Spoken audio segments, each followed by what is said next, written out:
गुप्त नवरात्र की पावन तिथि में शुरू हुई गुरुजी पंडित प्रदीप मिश्रा जी द्वारा बिहार खगड़िया में श्री नंदीश्वर शिव महापुराण कथा के 20 जून मतलब दूसरे दिन की कथा पूर्ण हो चुकी है। यह कथा 19 से 25 जून 2023 तक दोपहर के 2 बजे से लेकर 5 बजे तक चलने वाली है, जिसे आप आस्था और यूट्यूब पर देख सकते हैं। आज की कथा में गुरुजी ने बिल्कुल नए उपाय की जानकारी दी। गुरुजी ने 5 जगह बेलपत्र अर्पित करने वाला एक विशेष उपाय बताया है और गुरुजी ने कहा अगर आपके पास मकान नहीं है तो आप मकान प्राप्ति के लिए, खुद के मकान के लिए, व्यापार वृद्धि के लिए, नौकरी प्राप्ति के लिए, अपने जीवन की आर्थिक स्थिति को ठीक करने के लिए, धन प्राप्ति के लिए आप बिल्कुल नया उपाय को करना है।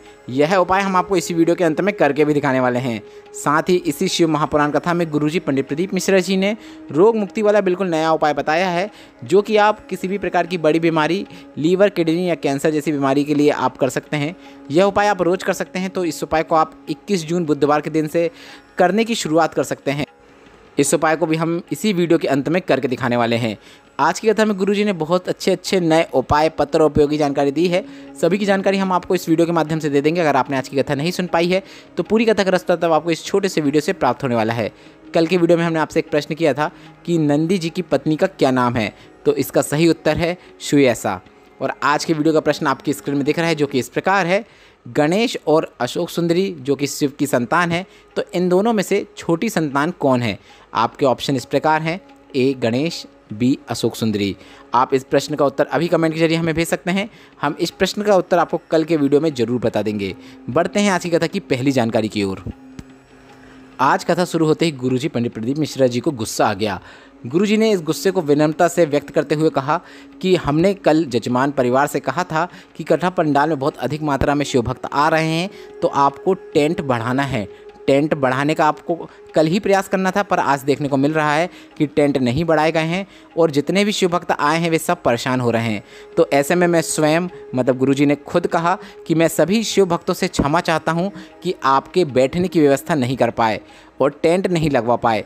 इसके बाद गुरुजी ने कहा वर्तमान में जो जजमान है या फिर आगामी जो भी जजमान है, जो भी कथा करवाना चाहते हैं और अगर वे शिव भक्तों के लिए टेंट की व्यवस्था नहीं कर पा रहे हैं, उनके रुकने की व्यवस्था नहीं कर पाएँ, तो उनसे अनुरोध है कि वे कथा को अभी कैंसिल कर सकते हैं। ऐसे शिव भक्त परेशान हो रहे हों और ऐसे कथा करने का कोई भी मतलब नहीं है। बढ़ते हैं आज की कथा की दूसरी जानकारी की ओर। गुरुजी ने कई बार कई लोगों को ऐसा प्रश्न करते हुए देखा है कि पशुपतिनाथ व्रत की शुरुआत हम किस माह के किस सोमवार से करेंगे तो काफ़ी अच्छी बात रहेगी। कौन से माह का कौन सा सोमवार शुभ होता है? क्या हम आषाढ़ में पशुपतिनाथ व्रत शुरू कर सकते हैं? तो इस पर गुरुजी ने कहा भोलेनाथ के पशुपतिनाथ व्रत की शुरुआत आप साल भर में आने वाले किसी भी सोमवार से शुरू कर सकते हैं। कोई भी सोमवार खराब नहीं है, सब शिव के ही सोमवार हैं। बढ़ते हैं आज की कथा की तीसरी जानकारी की ओर। साधना देवी जी पत्र लेकर आई, जिसमें उन्होंने लिखा टीवी के माध्यम से आपकी शिव महापुराण कथा सुनते हैं। मेरे बेटे 2 वर्ष से नौकरी का प्रयास कर रहा था, पर उसकी नौकरी नहीं लग पा रही थी। फिर मैंने पशुपतिनाथ व्रत करना शुरू किया और 3 ही व्रत पूर्ण हुए थे। मेरे बेटे की सरकारी नौकरी लग गई है, उसी का आभार व्यक्त करने में कथा पंडाल में आई हूँ। बढ़ते हैं आज की कथा की चौथी जानकारी की ओर। रानी चतुर्वेदी जी पत्र लेकर आए, जिसमें उन्होंने लिखा एक लोटे जल और शिव भक्ति का क्या वर्णन करूं। मेरी शादी 2010 में हुई थी। तब से ही मेरे पति प्राइवेट नौकरी कर रहे थे, पर मेरी और मेरे पति की इच्छा थी कि सरकारी नौकरी लग जाए। कई बार प्रयास किया पर सफलता प्राप्त नहीं हुई। फिर 2022 में मेरे किसी परिचित ने मुझे बताया कि टीवी में शिव महापुराण कथा आती है, वह सुनो। फिर मैंने टीवी पर आपकी शिव महापुराण कथा सुनना शुरू किया और जिस दिन कथा सुनना शुरू किया उसी दिन आपने पशुपतिनाथ व्रत का वर्णन भी किया था, जो कि हमने करना शुरू किया। पशुपतिनाथ व्रत किया और मेरे पति ने 2017 में एक एग्ज़ाम दिया था, जो कि वे भूल भी गए थे और बाबा की कृपा से 2023 में उनकी वही नौकरी लग गई।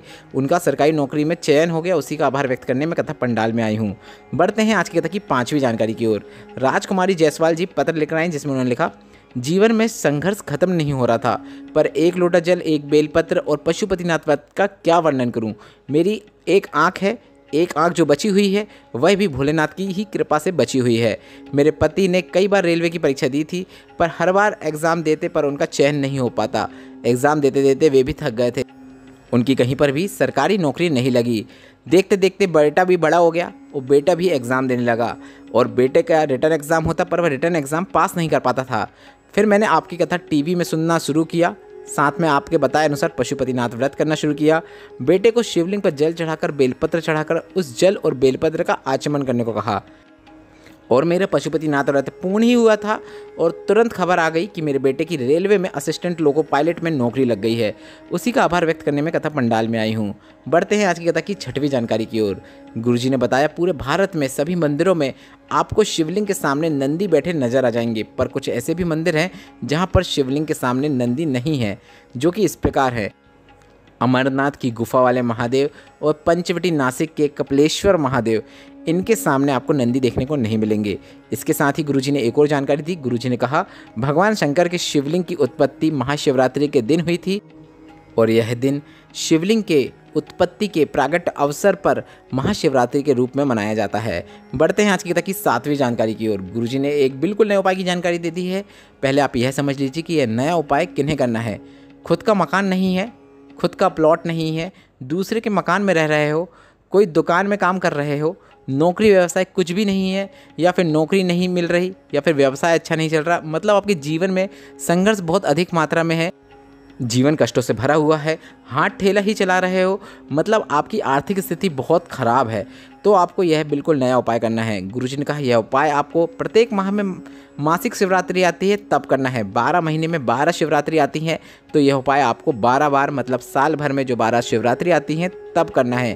5 जगह आपको बेलपत्र अर्पित करना है, समर्पित करना है। अगर आप यह सीख जाते हैं तो आपकी कितनी ही स्थिति नीचे क्यों ना चल रही हो, आर्थिक स्थिति कमज़ोर क्यों ना हो, आप 1 साल बाद अपने आप को मजबूत स्थिति में देख पाएंगे।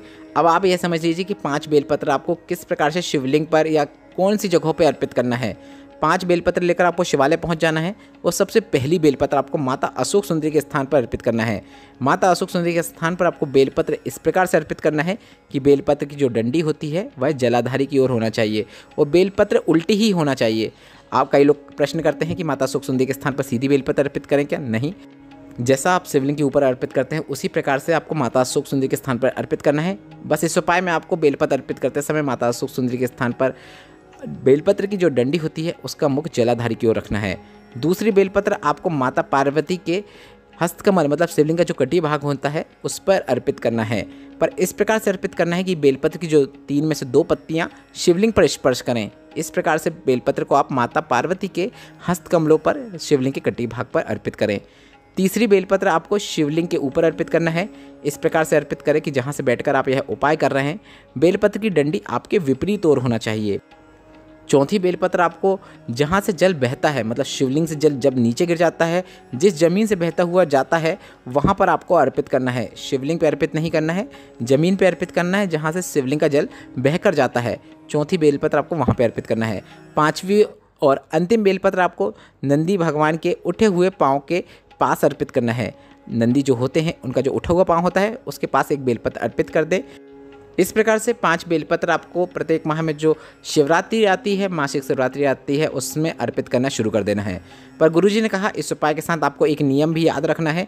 अगर आपने 2 शिवरात्रि करी और तीसरी शिवरात्रि आप भूल गए या फिर आप कहीं बाहर चले गए तो आपको एक प्रयास करना है, आपको आपके घर का कोई अन्य सदस्य भी बेलपत्र अर्पित करवाना शुरू कर देना है, ताकि जो बेलपत्र आप किसी दिक्कत के कारण या फिर किसी कारणवश भूल गए हैं, अर्पित नहीं कर पाए हैं, तो वह आपका नियम ना टूटे।